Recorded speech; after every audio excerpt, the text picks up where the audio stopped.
En belle bouche fleurs, bon blaf poisson et puis un bon biguine. Pas même pas les tambours, bel air, sans compter un bon petit plancher puis. À un pays comme ça, seul bagaille pour dire, c'est en paradis. Grand bambou penché, flûte en bas là, dalica clairé, la mer toujours blé, soleil café.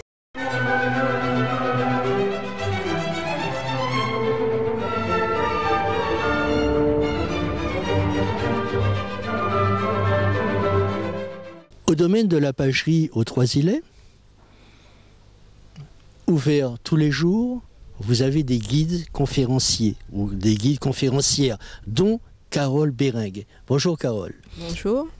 Dites-moi, vous êtes à la pagerie depuis combien de temps?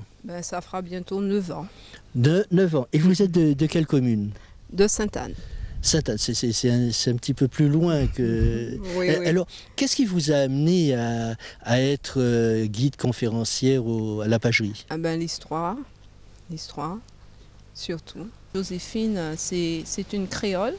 Donc, quand on parle de créole, cela spécifie à l'époque toutes les personnes de race blanche qui naissaient de parents blancs dans une colonie. Donc, actuellement, on aurait dit d'elle que c'est une béquille. Son père est originaire du Blésois et sa mère de l'Abri. Elle va se marier, comme je vous ai dit, en premier avec Alexandre de Beauharnais, qui était un mariage d'arrangement, qui était le fils du gouverneur de la Martinique. Arrangement de quoi? C'était un mariage puisque le père de Joséphine, il faut savoir, était très libertin. Donc il va dilapider la fortune de la famille. Donc c'était surtout pour redorer le blason de la famille que ce mariage avait été fait. C'était courant à l'époque, les mariages d'arrangement. Donc normalement, ce n'était pas elle qui était promise à Alexandre de Beauharnais, c'était sa seconde sœur, Catherine Désirée, qui mourra entre-temps. Parce qu'elle a eu 2 autres sœurs, Joséphine, mais qui ne sont pas connues puisque Catherine Désirée mourra à 14 ans et l'autre à 22 ans, quelques mois après son père. Donc c'est elle qui sera l'aînée et c'est elle qui sera connue dans l'histoire puisqu'elle aura 2 enfants avec Alexandre de Beauharnais, Eugène et Hortense. Son premier mari sera guillotiné sous la Révolution et c'est à Paris, dans un salon à Paris, qu'elle fera la rencontre de son second époux, qui était un Corse, Napoléonais Bonaparte, mais quand elle va se marier avec Napoléon Bonaparte, elle aura quand même 33 ans. Lui, 27 ans. Napoléon, qui aimait beaucoup Joséphine, ira jusqu'à falsifier son acte de baptême pour se marier avec elle. En se vieillissant de 6 ans, et elle, bien sûr, va se rajeunir de 5 ans. Donc ce mariage qui va se passer au second arrondissement à Paris, à la mairie de Paris, il faut savoir qu'il y aura des témoins, mais ce ne sera pas un mariage vraiment officiel parce que ils ont falsifié quand même leur acte de baptême. Et quand on se trouve quand même en 1796 et quand elle sera sacrée impératrice des Français en 1804, le pape sera informé, le pape XVII sera informé qu'il y a eu cette falsification. Elle a manqué de très peu. C'est vrai que Napoléon était très téméraire, il ira envers et contre tout. D'ailleurs, c'est bien pour cela qu'il s'est sacré lui-même empereur des Français. Ensuite, il va sacrer Joséphine impératrice des Français. Dans l'histoire, il faut savoir que Napoléon restera quand même le seul empereur à s'être sacré empereur à cette époque, mais Joséphine aussi, impératrice des Français, bien qu'après, Napoléon, 1 an plus tard, va se sacrer roi de Rome et sera aussi roi d'Italie. Et son second fils, il faut savoir qu'il aura une seconde épouse parce qu'il va divorcer avec Joséphine parce qu'elle était devenue stérile, elle était déjà très vieille. Donc il va divorcer avec elle. Elle avait 33 ans, elle était très vieille. Ça fait rêver de nos jours. Éric Noël, alors vous nous disiez tout à l'heure que les soldats de la Grande Armée appelaient Joséphine quand elle avait 33 ans, parce qu'après c'était trop tard, il l'appelait la vieille. C'est le surnom qui lui a effectivement été donné par les soldats des armées napoléoniennes, mais à l'époque de l'Empire. Et quand on regarde simplement la chronologie, née en 1763, elle a déjà 41 ans dans la toile du sac, ce qui ne se voit pas. C'est un mais vieillard. Le travail de David a permis peut-être de changer les choses. Toujours le Welto. Donc, quand il appelle la vieille, elle avait déjà quand même 40 ans. Il avait 40 ans. Je te signale que je suis vice-président de l'association qui gère la Malmaison. Et que chaque fois que tu me présentes... qui gère la page. Et chaque fois que tu me présentes en tant que sociologue, monsieur Père me donne un grand coup de coude en me disant il faut qu'il dise que tu es vice-président. Le vice-président. Pas de la Malmaison. Non, pas encore. Pas encore. C'est son désir impérial. Et voilà. Et ce qu'il faut savoir, parce qu'il n'y a pas de hasard, hein, la Malmaison. Le conservateur de la Malmaison sera en Martinique demain, non? Je ne sais pas. C'est pas en juin l'ancien Bernard Chevalier. Bernard Chevalier. Il va venir en juin. Il sera là en juin. Qu'est-ce qu'il vient faire? Eh bien, c'est nous qui l'invitons normalement. Avec Corinne Dormand, on essaie d'avoir le contact pour le relancer. Ça sera l'occasion de au moins faire quelque chose pour... Ah oui, mais de toute manière, si tu as l'intention de parler de l'avenir, on peut te dire beaucoup de choses que nous avons l'intention de faire. mais voilà. Au moins, alors quels sont les projets?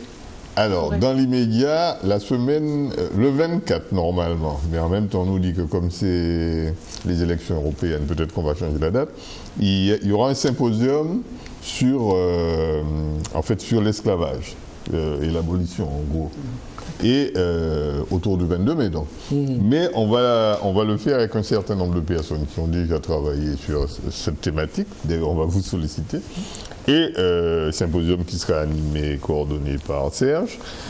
Mais on va le faire symboliquement à la pagerie pour justement relancer le travail de recherche qu'on a commencé un petit peu sur... Joséphine était-elle esclavagiste? Pas seulement ça, parce que bon, ça c'est un petit côté vu par le petit bout de la... C'est-à-dire que Joséphine, qu'elle ait été esclavagiste ou pas, bon, elle est née sur une habitation. Forcément, c'était elle avait des liens. Donc, voilà. la question pour nous qui est intéressante, c'est de voir quelle était la place de cette habitation dans le développement à l'époque, etc. C'est pas...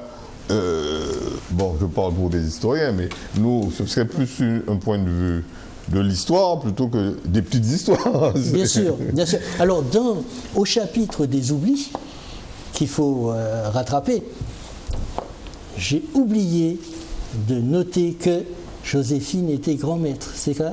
Grande maîtresse. Grande maîtresse. Alors oui, c'est vrai qu'il faut préciser que non, j'ai dit tout à l'heure effectivement qu'elle a contribué à raviver la maçonnerie d'adoption, mais préciser qu'elle a été grande maîtresse d'un atelier qu'on appelait l'atelier Sainte-Caroline, puisque le vénérable d'honneur était Joachim Murat, son beau-frère, l'époux de Caroline Bonaparte, donc la sœur de Napoléon, la troisième sœur de Napoléon, qui elle-même aussi est initiée. Mais Joséphine a été également grande maîtresse des loges féminines écossaises. Donc elle a été grande maîtresse en fait de l'obédience. Si on peut dire ça comme ça, en ce temps-là, de tout ce qui était toutes les loges en fait féminines d'adoption. Elle a été grande maîtresse. Donc, pour les on peut dire qu'elle a un ça rôle. Veut dire quoi, ça signifie qu'en fait, elle était la grande patronne, quoi. Grande patronne. La grande patronne, en fait, de toutes les loges d'adoption, de toutes les loges féminines, en fait, alors même qu'elle n'était même plus mariée à Napoléon. C'est ça. Donc l'impératrice était franc-maçonne. Voilà. Voilà. Tout à fait. Mais surtout, comment on va dire ça? C'est le prosélytisme qui a eu à un moment donné autour de Napoléon sur la franc-maçonnerie. Elle était très active dedans. Tout à fait. Elle a fondé énormément de loges d'adoption. Le truc qu'il faudrait creuser à un moment ou à un autre, c'est comment Napoléon a utilisé la franc-maçonnerie pour son propre développement. Hein. Tout à fait, la prise de contrôle de la franc-maçonnerie par Napoléon était véritablement celle-là. C'était justement pour pouvoir... En fait, les loges étaient chargées aussi, et les francs-maçons, en fait, tous les francs-maçons qui l'entouraient, comme Bacérès, tous les généraux qui étaient autour de lui, étaient chargés aussi de transmettre aussi tout ce qui venait de l'Empire. Et donc, c'était véritablement pour pouvoir Hector a parlé de prosélytisme, c'était justement pour pouvoir raviver le rôle de Napoléon. De toute façon, Napoléon avait un grand sens de la communication. Bien sûr. Complètement. C'est lui qui a écrit, en fait, la communication aux armées. Quand on regarde le nombre de tableaux qui ont été faits, qui ont été peints, commandés sur des batailles, c'est incroyable. Bon. Pour tout en finir, alors vous m'avez dit, bon, il va y avoir des choses. Qu'est-ce qu'il va y avoir encore? À part, bon, ben d'accord, sur l'esclavage, bon, ben d'accord, le 22 mai, ça n'a rien de nouveau. Mais alors, qu'est-ce qu'on va faire? Ça n'a rien de nouveau. D'accord. Le 22 mai, il n'y a pas eu beaucoup de sépultures. Est-ce qu'on va rétablir la tête de Joséphine à Fort-de-France? Là, c'est important. Alors, en décembre, il y a toute une série de manifestations également, puisque là, c'est la période du... On a un jumelage prévu entre Malmaison et Trois-Îlets en général. Trois-Îlets, très bien. Donc ça, c'était déjà des choses en cours, et puis il y a eu les élections, donc on a tout arrêté. Bon. Bien sûr. Donc ça aussi, ça va repartir. Et, je ne me rappelle pas bien, la dernière réunion, on avait listé toute une série de... Le vice-président s'entretient avec le président. Non, mais c'est lui l'âme de cette... Non, mais c'est très impérial. Oui. Non, alors, président. Il faut dire d'abord que l'année dernière, le maire de Trois-Îlets, Lynn Rosebeuse, conservatrice des musées régionaux, se sont rendus à Rueil-Malmaison, invités par le maire de Rueil-Malmaison pour les journées du patrimoine qui étaient dédiées à Napoléon et Joséphine. Bon. Et en retour, nous avons parlé d'un jumelage entre la ville de Trois-Îlets, la ville de Rueil, le musée de la Malmaison, le musée de l'impératrice Joséphine de Trois-Îlets. Et cela va aboutir au mois de décembre. Et là, il y aura toute une série de manifestations autour de Joséphine, comme on disait. Ça peut être sur la maçonnerie, avec ça peut être sur... des têtes couronnées, parce qu'elle est la avec des têtes couronnées. l'Europe. Et on envisage à ce moment-là de faire parler en duplex avec peut-être Stéphane Bern, des têtes couronnées en Europe, et pourquoi pas une tête couronnée à la Martinique, sur la terre de ses ancêtres, et les têtes couronnées descendantes de Joséphine en Europe, pour remettre en valeur l'image de Joséphine et donner une portée internationale à cet événement. Est-ce qu'on ne pourrait pas commencer tout simplement en restaurant la tête de la personne, là? Alors, non, à ce sujet, il y a mieux. que ça, il y a Trois-Îlets. Nous envisageons d'écrire pour demander, étant donné qu'elle n'est pas acceptée à Fort-de-France, pourquoi pas la récupérer aux Trois-Îlets? Nous sommes partants. Nous n'avons pas de complexe. Et quelle partie vous récupérez? Le corps ou la tête? Tout. Les deux. Parce que déjà, le Vauquelin avait, je crois, fait la proposition. Le Vauquelin avait proposé de récupérer... Pourquoi Vauquelin? Parce que je crois, d'après ce que j'ai entendu C'est pas dire... le Christ, quand même. Non. non, mais ils s'étaient dit que touristiquement, c'est vendeur, quoi. Donc, bon, si on n'a pas compris à Fort-de-France ce qui se passe, nous, on le prend et on prend les deux parties. Donc là, c'est le mot de la fin. Les Trois-Îlets se proposent de récupérer les deux parties de Joséphine. Ils les remettent à la pagerie. Et de remettre à la pagerie. Chez elle. Voilà. Par contre, on leur laisse des nabucs. Alors voilà, là on part sur un autre débat. Pourquoi il y a une statue qui est décapitée au nom de l'esclavage et que Denambu qui était un trafiquant d'esclaves, Tout à fait. et il est là à l'entrée du port. Mais c'est encore un problème de machisme. Exactement, c'est ce que j'avais dit, c'est parce que c'est une femme. Problème de connaissance. C'est parce que c'est une femme, il faudrait qu'elle porte les péchés du monde. Mon Dieu. C'était le mot de la fin. Je vous remercie de nous avoir accordé ces quelques instants. Merci. Bonsoir. En belle bouche et fleurs, bon blaf poisson et puis un bon biguine. Pas même pas les tambours, bel et un. Sans compter un bon petit penché puis. À un pays comme ça, seul bagaille plus dit, c'est en paradis. Grand bambou penché, flûte en bas là.